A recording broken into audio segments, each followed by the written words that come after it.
Donald Trump, he's already running an empire. And today, the billionaire business mogul and TV star taking a giant step towards running for president. And Donald Trump joins us. Good evening, sir. Hello, Greta. All right, so this is serious. You're forming an exploratory committee. I'm very serious. I've been very serious. I see what's going on with the country. The country's in serious trouble. A lot of people would say it's going to hell. There are only bad decisions being made. We make no good decisions. We have no victories. When was the last time you've heard about something good that happened? Like we beat China at something. We beat some other country, Mexico. You look at what they're doing. They're taking our business out of Tennessee. You look at what other countries are doing to us. So I'm very serious. Our country is in very, very serious trouble. All right, two questions. One is you're headed tomorrow to New Hampshire. You got an early morning, I know, in New Hampshire, and I want to know what you're going to do there. But also, what does it mean to you to form an exploratory committee? Who's on this committee? Well, we're forming the committee right now, and what it means is that I'm very serious. I'm looking at it in a fashion that something has to be done with respect to the country, or we're not going to have a country left anymore. I'm going to New Hampshire tomorrow, have many, many meetings, some speeches. They're going to have among the largest crowds they've ever had, from what I'm understanding, and the press is telling me that. I'm not telling it to them.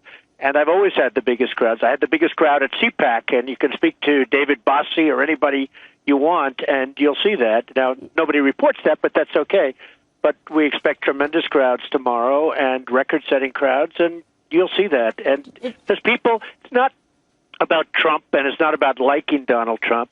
I think people understand what I stand for, and we're not going to be ripped off by China, and we're not going to be ripped off by Mexico, which not only breaks our border and sends people right through like it's a railroad train. They just push them right through the border. And by the way, if you want to become a citizen of Mexico, it's one of the hardest countries in the world to do that. But in addition to that, they're killing us economically. They're taking our jobs. They're taking our business. So if I was in that position, people know that wouldn't be happening. All right, let me ask you about, okay, New Hampshire's tomorrow. Iowa, which is a little different way to campaign. Do you have any people, any staff in Iowa right now? Absolutely, and do you expect to go door to door? Because they sort of expect you to go door to door in Iowa. I have a great staff there. Chuck Loudner and is in Iowa. We have a great staff in South Carolina.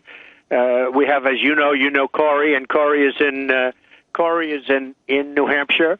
And New Hampshire someplace, I mean, I'm really looking forward to that trip tomorrow. But we have a great group of people in New Hampshire, and people will understand that. And people are starting to see it. I have not done this before. I've looked at running a couple of times, but frankly, I love my business. I love what I've done. I've loved what I've built. I've given tens of thousands. I mean, we have so many, over the years, thousands and thousands of jobs, and really good jobs that I provided, and I built a great business. I built a phenomenal business among the best assets of anybody, very little debt, and that's really what this country needs. If it were President Donald Trump tonight, would you wait for Prime Minister Netanyahu to form his government, or would you have made a call already to congratulate him on his win? Well, number one, he should have been called already, and from what the word is, it's hard to believe he hasn't been called, but there's a great hatred right there, and it's ridiculous, but he should have been called already, and they should have never been in this position. The level of animosity between the president and Netanyahu is incredible. They should have never been in, and frankly, I have many friends, they love Israel. I say the worst thing that ever happened to Israel is Obama.